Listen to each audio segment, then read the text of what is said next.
Hey, everybody. Welcome to another Horse Geeks podcast where we look at horses and riders from the inside out. I'm Kirsten Nelsen, and with me is the lovely Deb Romero. And today our topic is question mark, is perfection in the way of progress? What do we mean by that? So I always call it a theoretical ideal when we talk about balancing horses or competing or whatever sport we happen to choose. We have a theoretical ideal that's kind of in our head, and it can feel really frustrating when our current situation is not matching our theoretical ideal, right? And that can be to me, the theoretical ideal can be winning your competition or perfect collection, even perfect balance. As we start to understand body mechanics, it can perfection, so to speak. There is a theoretical optimal use of the body, but sometimes when we drive straight for perfecting that, it gets in our way. That word, there's words around all that. Drive, perfection, doing. So human. Goal oriented. Such Jack Russell Terriers of us. I know. So guilty of it myself. And what brings to mind to me when we talk about that, it's kind of like a real visual thing. Interesting. To me. We have a clear picture in our mind. Yes, but is that in my work, is that picture that we have that authentic truth of balance? And well, and when it comes to horses, we have to keep in mind that horses evolved as a prey animal species by mastering the art of compensation, so that even if they were in pain or something happened, horses have a way of organizing their body to make movement look as normal as possible. Because any deviant movement is what attracts the eye of the predator. So a horse showing lameness would attract the eye of a predator and make them more susceptible to being hunted. So with horses, what we see is it's very difficult to ascertain correct movement visually. I find it much, much easier by what we feel. Yeah, and I think we touched on that a little bit at our last podcast, that we have become much more visual and losing that kinesthetic awareness just even of ourselves. Yes. And where are we in time and space? We have something called a body schema, which is like a map. So I was mucking this morning and I had my golf cart back up to the stall. And just by making a contact with my eyes of the space, could I wiggle through that space to get in that stall? And my body schema goes, no, you're not going to make it. You're going to walk around. But I mean, that's what that is. It's being able to, could I fit through that space? That's your inner map of yourself. And we don't tap into that very often. Is that map, would you say it's in the brain, or is it more of like a body intelligence? Where is the body schema? It's both. It's like this internal map that we keep generating, and it comes with all our habits. It's kind of like when we're working together and I help people to get to true vertical instead of sitting on their pockets. And when they go to that new mapping that I give them, their brain and body goes, no. This isn't right. This isn't right. This isn't how we do this. Even though kinesthetically, yes, it is. but to Yeah. get the brain and the body to make the decision of being open to that new idea. Mm. Which is a challenge I find with horses as well. You know, Yes. the change of use can be pretty disruptive. Hmm. And interestingly, more so with healthy young horses that are being started under saddle. They Really? object a little more to a change in their use than an older horse who needs the change in use. I think the change of use towards better mechanics brings a lot of ease. And so young horses are like, I'm fine the way I am. I don't need to change. And older horses are like, oh, that feels better. Thanks for the guidance. Yeah. So it's Yeah. interesting.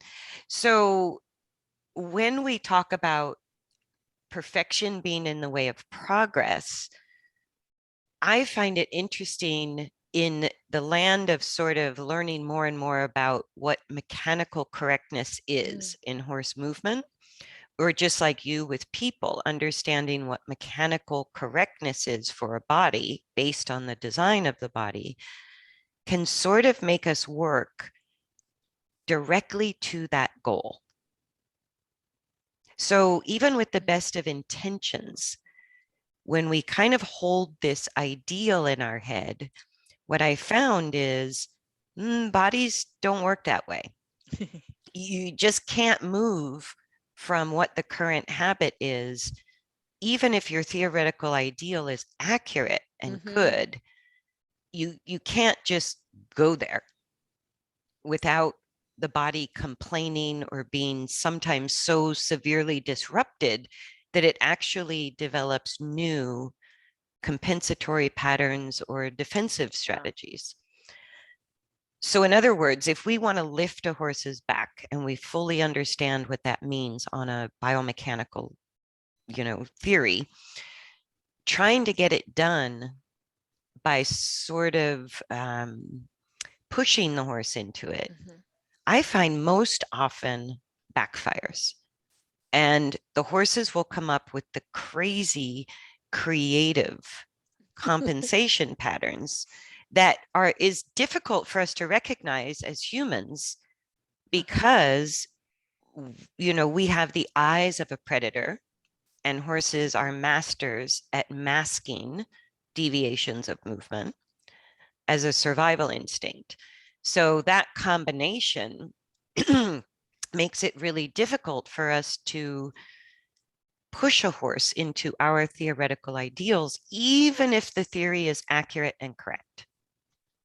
And that word push, that's a real interesting, it's a 4-letter word.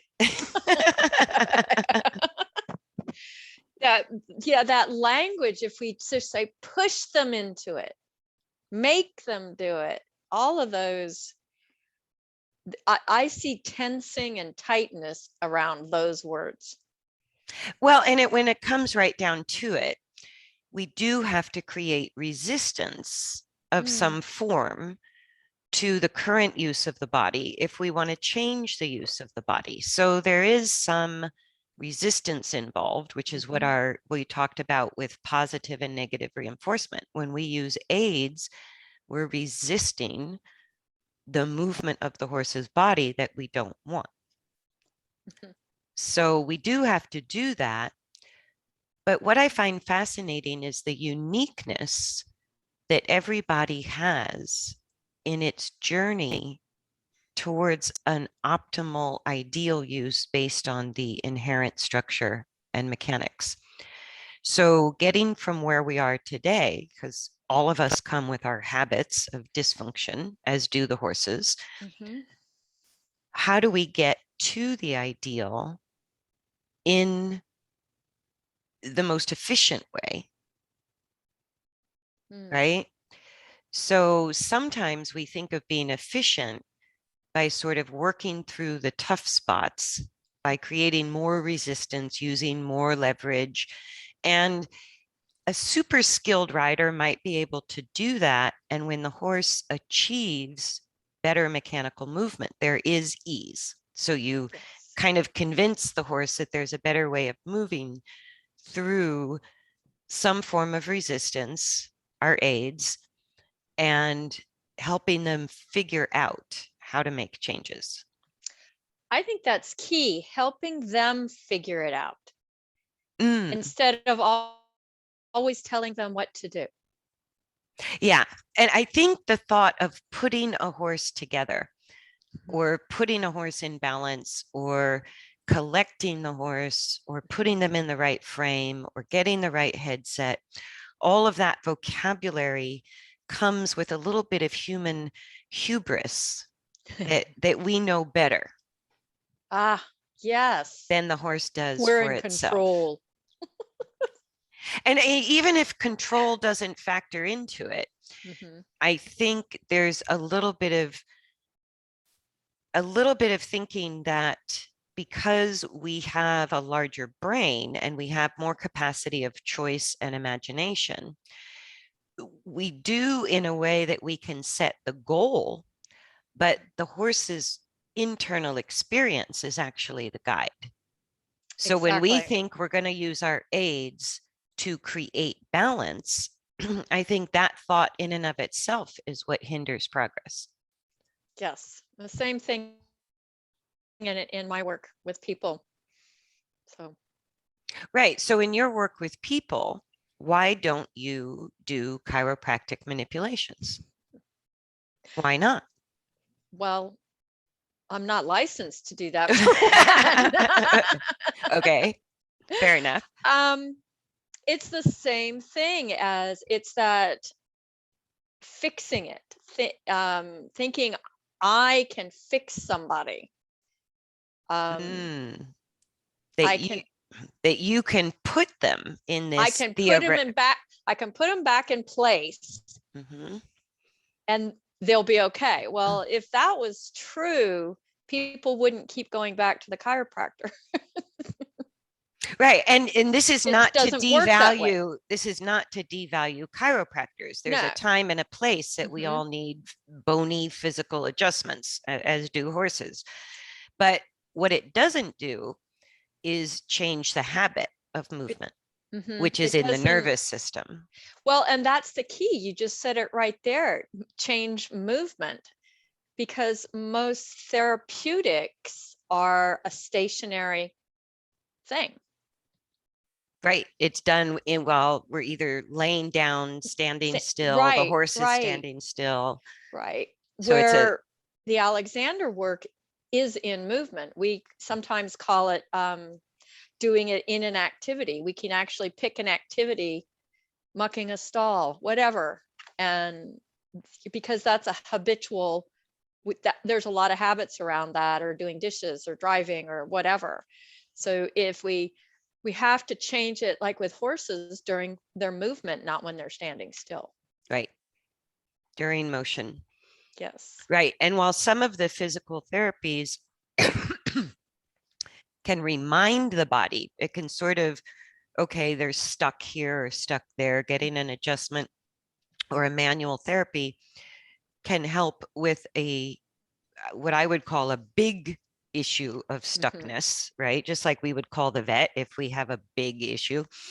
But in daily work, what we're really working on is discovering through the nervous system more options of how to use the I body. like that. Discovering more options, and asking questions instead of always giving answers. Right. And it was with that thought that if I look at what I'm doing with a horse when I'm guiding a horse towards balance as exploring options, Mm. I don't have to have perfection. And what ended up happening, ironically, was the perfection was found spontaneously by the Mm. horse because we just kept exploring options. And I went, oh, we can't really label any use of the body as right or wrong, good or bad, imperfect or Exactly. perfect. The body is an ever changing, evolving, moving, living thing.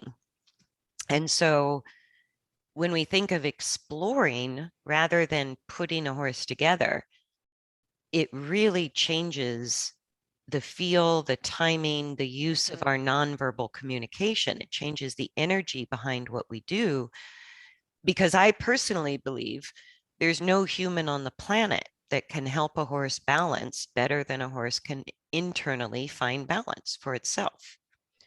That's an internal experience, like we've talked about before, riding a bike, learning how to swim.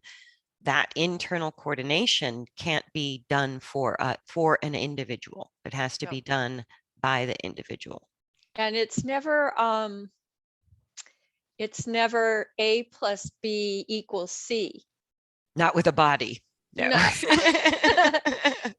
You may start somewhere, in school where they focus a lot on the head neck joint, but sometimes I go there, but I can't start there. I have to find another way in to Right. communicate with that particular body. Right. And with horses seek only feeling safe and feeling comfortable. And the problem with changing movement on a horse is to get from the current pattern and to improve it towards an optimal pattern of using the body, you have to go through some discomfort. You're not going to get from point A to point B without going through some discomfort. So it was always a big question of how do I do that? Right? Do I just create a lot of discomfort and hurry up and get to optimal? Ooh. Right? I don't And know. for some, I think that's the idea behind trying to get to perfection by any means necessary. Right? Interesting. And I go, that's what I see backfire the most. Yeah. What I've learned to do with horses is find the path of least resistance, knowing I'm going to have resistance to change because bodies don't like change. Like you were talking about the map with body schema, it's disorienting to suddenly find out your map was upside down, right? You thought it was north, but it was south. Yeah. Right. Or it's, or that town doesn't exist anymore. It's not on the map. Right. That's what my mom always used to say. Never go back to your hometown. It's never going to be what you thought it was. Right. Don't go back there. So changing the body, if I respect the intelligence of the horse, then I expect all bodies will eventually find this sort of true north, this sort of theoretical ideal mechanically, mostly because it will feel better. It will feel more efficient. It will feel better, even if I'm just getting warmer and moving that direction. Stride by stride, the horse will start to experience more ease, more comfort, something that's better. But there's some degree of discomfort in that. So having to sort of balance the discomfort with finding the comfort is the unique part about working with every horse. Yeah, I totally agree with that, because just with my three, how I approach working with each one of them is different. And what do you mean by that? Well, yesterday it was really windy, nice spring day. And so I bring that into account of how I may approach my day with each horse. And my big mare, Callie, I decided to work on the ground with her because I just felt energetically, here I am, I'm home alone. Everybody tells me not to ride alone. If I did, I would never ride. And she, she didn't have big blow ups, but she would get to that place of starting to blow and snort. And I have to look at that. I have to say, well, what is she telling me? Is she telling me I'm asking too much? Right. In that amount of time? Is she telling me I need to give her a break?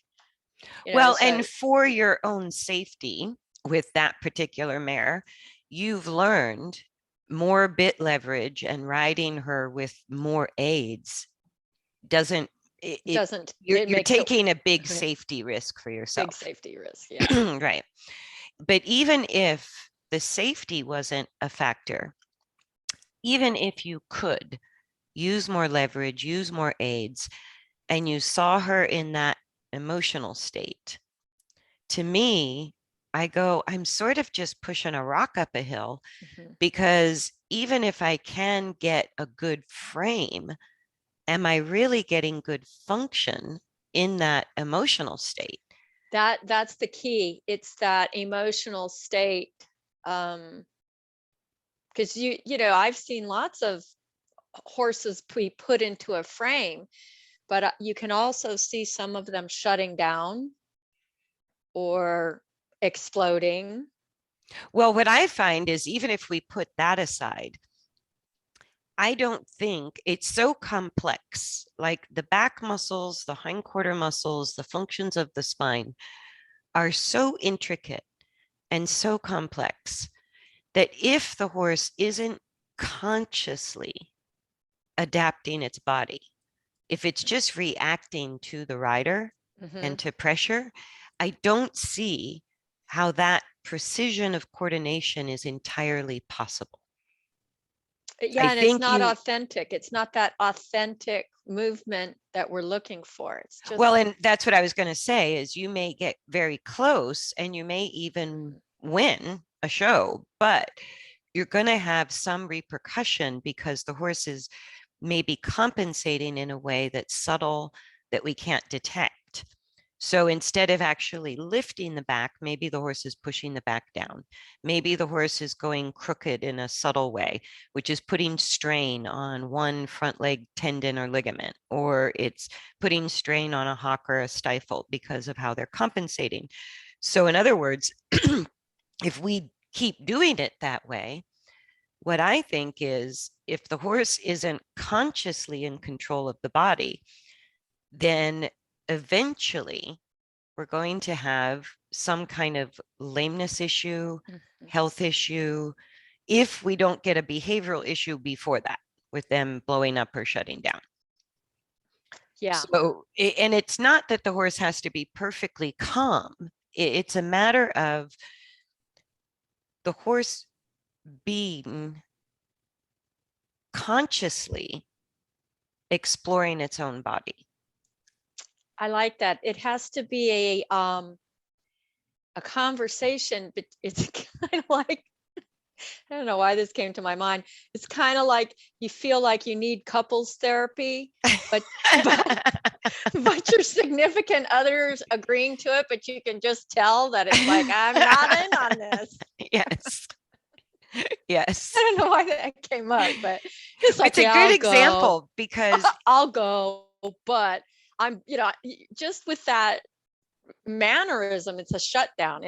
There's no healthy communication going on there. right. So the truth is, ultimately, it doesn't work if both partners are Mhm. not absolutely willing participants in the endeavor. Yeah, or asking the questions, are you willing to try this? Hey, what about this? Or what about this? Yes, And and sometimes you're going to get a staunch no, and sometimes you're going to get a maybe, and exactly. And our relationship with a horse is no different, exactly. no different. And so when we think about working with the horse, I think while we can imagine in our human brains, we can do the research, we can do the learning, we can picture in our minds or imagine this theoretical ideal of movement that we want to achieve with our horse.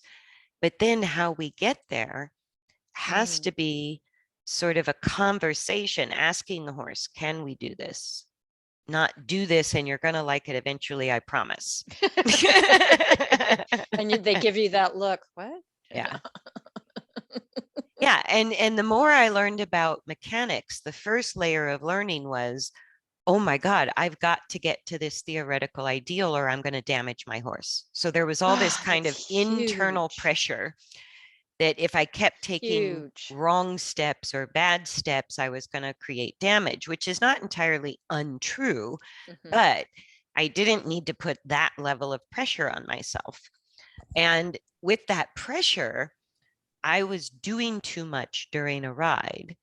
And what I discovered was I was creating as many problems as I thought I was solving, because the horse's body just wasn't physically prepared to go to this ideal as quickly as I wanted, or as quickly as I thought I had to. Yeah, Right. that time issue of by a certain date, that goal orientation of perfection by next Tuesday. Not even by next Tuesday, but sort of that internal pressure that I'm going to ruin my horse if I don't achieve this mechanical perfection. And it, as I learned more and more and more about mechanics, something shifted and I went, there's no freaking way I'm going to make this happen. There's no way.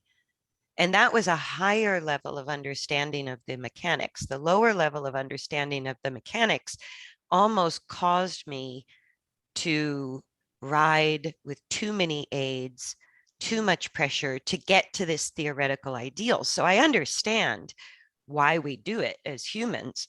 But then when we take the learning, our learning further, just like you working with people, you come to a place where you go, first of all, I'm going to relax, because there's, in any given moment in time and space, there's always a theoretical ideal, but none of us achieve it. I know. So we're always somewhere in between, right? So I go, just relax. I'm not going to, 5 minutes of misuse of the body isn't going to make or break the big picture. Even a Right. month of sort of slowly developing better use of the body, I found was something that every horse could cope with, rather than me saying, we have to hurry up and get to this ideal for your own good. Right? That's like telling your husband, we have to go to therapy for your own good. Right? That's not going to land well. That doesn't work. No, it doesn't work.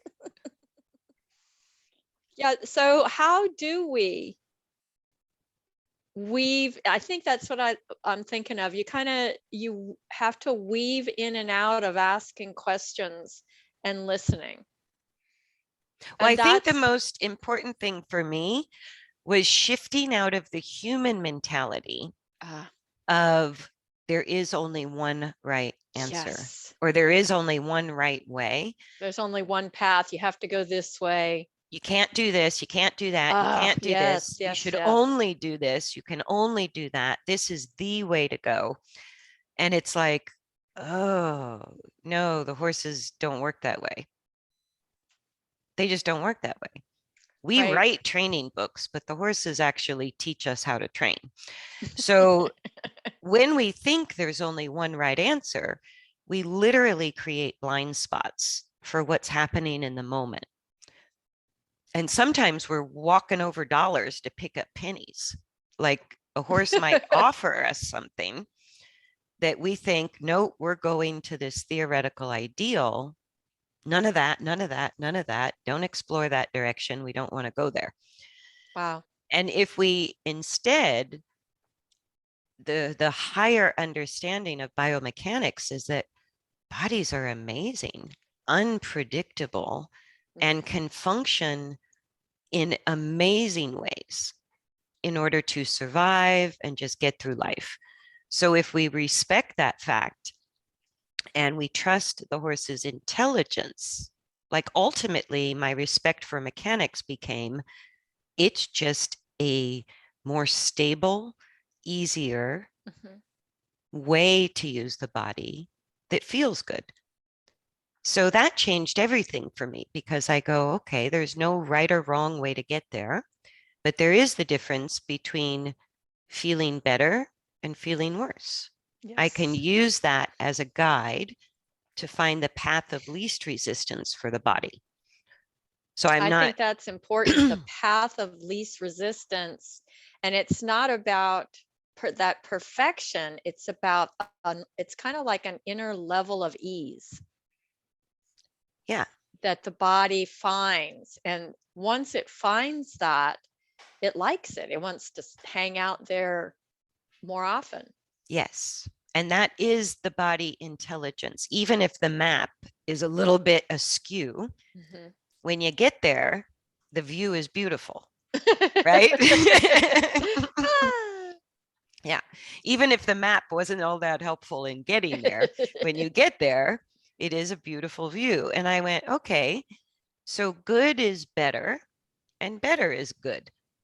So anything that feels more stable in walk, trot, canter, anything that brings a sense of ease, and there's going to be struggle. So it's not like Yes. this magical jump on the horse and it's all easy, but there's more moments of finding ease or something good or something better compared to increasing resistance, increasing defensiveness, having to increase leverage to convince the horse that we're going somewhere good. I go, no, the horse will feel it stride by stride. Yes. So better feels good.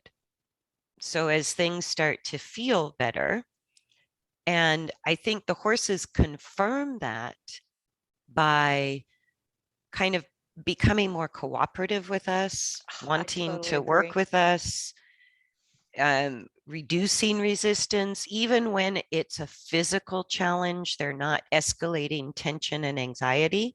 They're just maybe struggling. And we can respect that and go, oh, this is kind of hard for them. Yeah, I can really speak to that. Yesterday, when I was working with Callie on the ground, Plumley, my halflinger, comes over and he just stands there like, well, you didn't pick me first. Yes. And he kept getting in my way. Yes. No, I did And a that's what, lesson. and then I did a remote lesson with somebody, and she had the camera set up and she was working 2 horses that day. So she had one loose in the arena, this big draft horse, while she was working the other horse on the ground. And this big draft horse just kept coming to the edge of her groundwork circle and like hanging out, watching, wanting to participate. Yeah. And I thought that's something you can't make a horse do. That Right. choice for them to want to be involved is always a sure sign that I'm moving the body towards the theoretical ideal. But they're enjoying the process. Yes. Because I think we forget that we're supposed to enjoy the process. And horses give us kind of they give us a shank across the nose if we get too ambitious and go, yeah, that's not my goal, right? That's not my goal. I'm going to fight you on it. And that's a good point. Does our goal and the horse's goal talk to each other? Or are we being such predators that we're not even looking at what the horse's goals might be? Right. And if we look at a horse as, how do I want to say this? If we look at the horse as our sporting equipment and something to dominate and be obedient to us, we're never going to enter that sort of world of horse whispering, or the world we're never going to enter the higher relationship that's possible with a horse. Very true. I mean, it's just like husband and wife, like you were talking about. If the wife is meant to be submissive and the husband dominant, ooh, ow, none of us like that. Right. And that's the way it was perceived. The woman is property. The woman is submissive. The male is dominant. The male is in control. And I go, yeah, how's that working for today's woman? So when we look at horses, most of horse owners are women. We can kind of relate because we didn't like being in that role any more than a horse likes being in that role. But if we want a partnership, if we want a partnership, we have to have mutual goals. We have to have mutual benefit. We have to have mutual respect. and And mutual trust. I think it goes back to when you were talking about respecting the horse's own intellect, their own level of intelligence. Are we keeping that in the picture Yes, when we're because I riding? think when we start to get ambitious with our theoretical ideals, I think that's one of the first things that goes out the window. You're And it's right. true, horses do have smaller brains. It's the same structure of brain, but they have a very small frontal cortex, which means very limited in choices and imagination. So, okay, we could say, according to brain size, that they're less intelligent, which is how humans perceive them. Mm-hmm. But bodies have a different intelligence than brains. Yes. And I think with horses, because they live more in the moment, they don't have these powerful imaginations or the power of choice. They give us the moment to moment feedback about any theory that we choose to adopt. I think that that's beautifully said.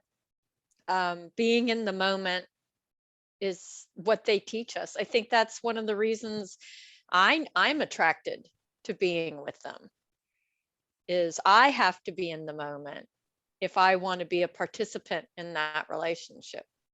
Right. Right. And That's that attracts me. the size of the brain is not the only measuring stick for intelligence. That's true. And even between humans, we have what we call different forms of intelligence. And our body has an intelligence when it comes to our body's alignment over gravity.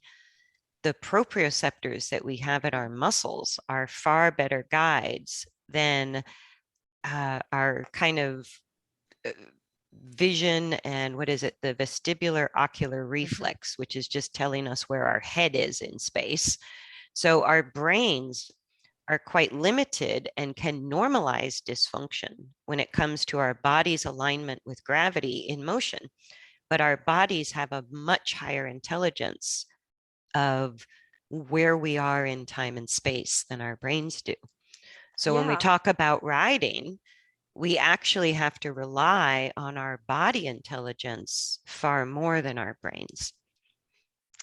I completely agree. And that's that kinesthetic, and that's where the horse lives. That's their world. Yes, it's their language, it's their It's that's world, we should be talking to them it's that where way. they are the most intelligent. So we're Yes. speaking intelligently to them when we work kinesthetically through our sense of touch, which is also sensing energy, through our contacts and aids, like we talked about before, this sort of binary conversation, yes, no, yes, no, yes, no. And that's how we can have these conversations to explore the use of the body, putting aside, even if we know of the theoretical ideal, we still have to put aside the idea that the horse's choice was right or wrong, Mm. right? We go, it might lead somewhere interesting. Who knows? It could just be the scenic route that wasn't on the map. Yeah, I can really speak to that one too. I had a client that came from at least 60 miles away yesterday from the city to the country, and she expressed that about the GPS system. She goes, I don't know where it was taking me. I was getting really nervous, but it got me here. And I was like, oh wow, that's so much related to the work we do. Well, Is it's a good example of uh-huh the internal map. telling Like, her it's not right. And yeah, telling her go left, go right. And she's like thinking, this can't be right. This can't be right. But in unfamiliar territory, yeah. having to sort of trust the guidance of the GPS. And I go, that's kind of the rider with the horse. It's a good analogy because the rider can be the GPS, Mhm. but the horse might be thinking the whole time, this can't be right. What about this? What about that? Right. And so we guide, but just like a GPS, if the horse takes a wrong turn, the GPS can recalculate, right? Recalculating, there's another way to get there, And right? it does it in a very nice, easy way. Yeah. Yeah, I know. I put my voice as this British accent woman, and she talks so politely when I make a Yes. wrong turn. Or if And you really make a wrong turn, your GPS goes, okay, here's 3 more options of how to get I to the like same that. location, Yeah. Because right? we can't, it would really be silly to go back and try to do over it the same way. Exactly. Exactly. You That's have a to, good analogy. I like that. yeah, and some ways might take longer than others, right? Some you pay tolls, some you get to go for free. But if we look at it, like I like what you brought up about the body schema sort of as a map, because that's a great analogy that the GPS, sometimes we question it and we go, what? This can't be right. And sometimes we want the fastest way there. And I think that's what maybe today's topic was sort of about is Yes. the Good point. fastest route, might not be the best route for the horse or even the best route ultimately for us. Maybe there's a huge traffic jam. Maybe the bridge got washed out. Maybe there's a fire on the road. Maybe so looking for alternative paths or the path of least resistance is us and our horses finding an enjoyable route on the way Mm, to the destination. yeah, I like that. Yeah, and it can be scenic or it can be quick, but if it's going to be quick, the horse has to be on board with you, has to I be agree. physically capable to get there with you. Yeah, that's a good point. Physically capable at that point, because it might not. Yeah, we might have the highest ambitions in the world and paid big money for a very well-bred horse. And the nervous system of the horse is kind of the red light, green light, yellow light system. So it sort of tells us, yes, I can do that because there's more comfort, more ease, more yeses from the horse back to us, or we get more no's from the horse, more resistance, escalating energy, more tension, more excitement, negative excitement, I should say. And that's the horse saying, I can't cope with it yet. Doesn't mean we can't do it. Just This is not just today. this is just not my speed limit today, Yeah. right? And I found this quote that I just loved by Henry David Thoreau. And he says, what you get by achieving your goals is not as important as what you become by achieving your goals. And That's a I good thought one. that was such a good one when it comes to working with horses. I Because when think I they're my ask, best teachers. and when I ask riders of all disciplines, all levels of riding, just sort of a blanket question, if you go around and ask horse owners or riders, what's your main goal with your horse? You guess what the most popular answer is across the board from my personal survey. Your your My curiosity, my your personal person. survey. Yeah. Not scientifically based, but No, very I don't, consistent. for me it would be having a healthy relationship, but Ding, ding, ding, ding. was that Winner, it? winner, chicken dinner. That is what everybody, it doesn't matter if they're competitive riders, trail Wow. riders, have a problem horse, have a great horse. Almost every single person, that will be their number one answer. And I think it's why we are drawn to horses in the first Mhm. place. We want a relationship with this animal, right? But Yes. I think that's the thing, just like husbands and wives, sometimes it just gets pushed down lower on the list. As you're going through functional day-to-day life, the relationship sometimes ends up being pushed aside Mm, while other goals take precedence. that's a good way to put it. And that's what couples therapy is all about. Going, hey, hey, hey, Yeah, is the relationship important in and of itself? right. And that's how I think sometimes our perfection, even if we have great theory, great intentions, accurate outcomes that we want that are good for us, good for the horses, that sort of desire to get there on our own time frame can take precedence over the relationship. And that's what I mean by, is our drive for perfection getting in our way? Even if we know it's ultimately going to be good for our horses, are we straining the relationship in the process, or are we enhancing the relationship in the process? That's a really good question to ask every day. Mm-hmm. Is the horse running away from me or is he running towards me? Right. That would be a pretty healthy indicator.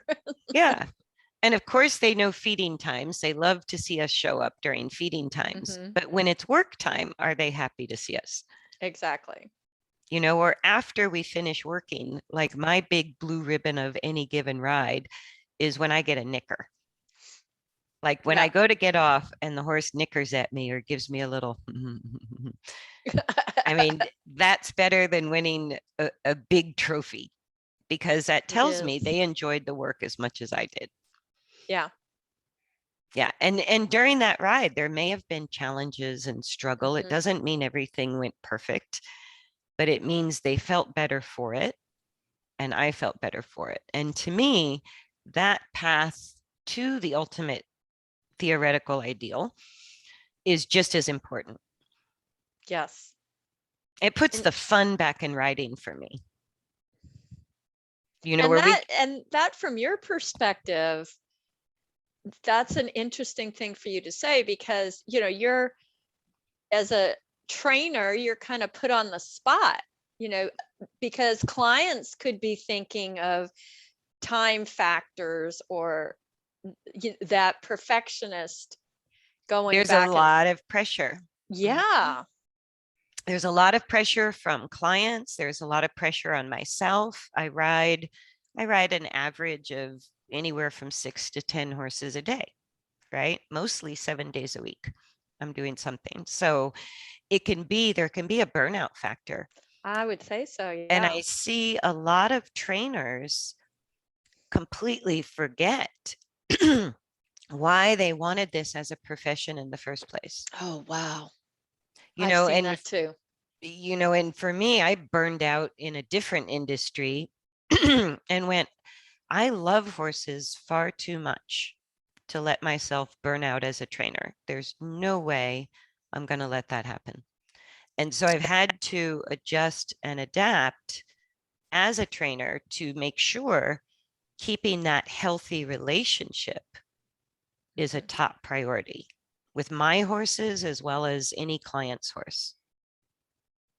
And at this point, I'd rather lose clients if I'm not fast enough at producing results than sacrifice or put the horse through something that I know is too much for that horse right now.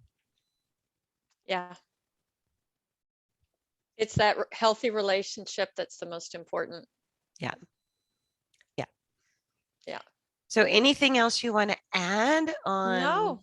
Because I think you see this in your work too, where when you work with somebody hands-on in the Alexander technique, the person has an experience of something new and something better. And you've told me this often. The first question they ask is, how do I keep this? Yeah. Right?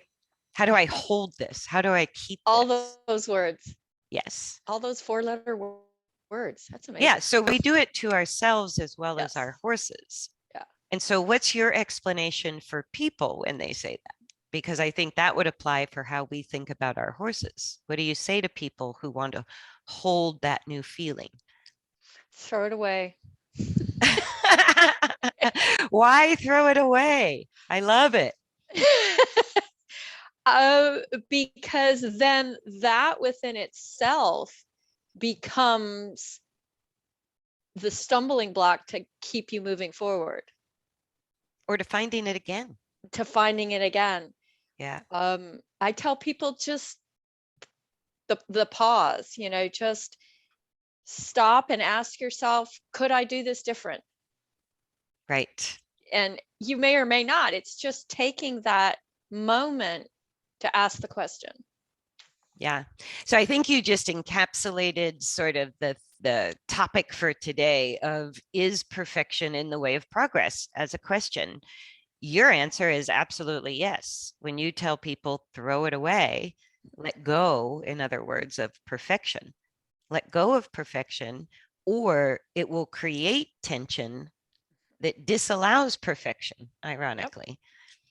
So the seeking of perfection can absolutely be the very thing that overrides finding optimal use of the body. Yeah. Yeah, the whole horse thing is full of paradox, but Yeah, it that sure is one is. of them. That is a body paradox. Mhm. So what I say is explore options, right? Like you're saying, just let it go and pause and think, could I do this differently? Yes. So different doesn't require perfection. No, Just different. just different. Yeah. Which I find is the path of least resistance to perfection. Yes. Ooh, so ironic.